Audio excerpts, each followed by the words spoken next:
Mobile দিয়ে happy new year high quality poster design নিজের ছবি অথবা প্রিয়জনের ছবি দিয়ে 1 মিনিটে তৈরি করতে পারবেন। আর এই ছবিটা যখন ফেসবুকে বা ইনস্টাগ্রামে আপলোড দিবেন, বন্ধুরা কিন্তু অবাক হয়ে যাবে আর বলবে কিভাবে এত সুন্দরভাবে তৈরি করলেন। আপনার বন্ধুরা আপনাকে রিকোয়েস্ট করবে এই ছবি তৈরি করে দেওয়ার জন্য। আসেন শিখে নেই। Hello guys, this is Kajol. আপনারা দেখছেন Kajol technology. Okay, happy new year standard post তৈরি করার জন্য গুগলে চলে আসবেন। সার্চ বক্সে লিখতে হবে উইগো কাপ। এখানে সার্চ করবেন। এখানেও কিন্তু সার্চ বক্স পাবেন। এখানে লিখতে হবে AIV, তারপর সার্চ করে দিবেন। একটা পোস্ট চলে আসবে। পোস্টের টাইটেলে ক্লিক করবেন।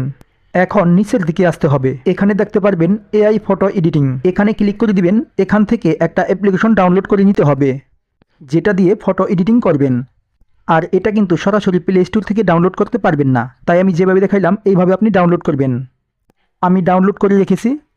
আমি এই মাই পিক অ্যাপ্লিকেশনে ঢুকে গেলাম। এখন যেই ছবিটা দিয়ে এডিটিং করতে চাচ্ছেন সেই ছবিটার উপরে ট্যাপ দিবেন। অ্যাডজাস্টে ক্লিক করবেন। এখানে ক্রপে ক্লিক করবেন। AI এ চলে আসবেন। এখানে দেখুন লিখার মতো অপশন পাবেন। এখানে আপনি যেমনভাবে এডিট করতে চান শুধু লিখে দিবেন। যেমন আমি লিখে রেখেছি, চাইলে আপনি কপি করতে পারেন। লেখা হয়ে গেলে এখানে দেখুন জেনারেট বলে একটা অপশন আছে। এই জেনারেটে ক্লিক করবেন। কিছুক্ষণ সময় লাগবে ছবিগুলো তৈরি হতে। অবশ্যই ফোনে কিন্তু ইন্টারনেট অপশন চালু থাকতে হবে। এই যে দেখুন তৈরি করে দিয়েছে 3টা। যদি ভালো না লাগে আবার পুনরায় অ্যাড করতে পারেন। তবে AI এর কাজ তো কয়েকবার জেনারেটে টাচ করলেই কাজ হয়। 2-3 বার ট্রাই করতে পারবেন। এখন অ্যাপ্লাইয়ে টাচ করে দিবেন।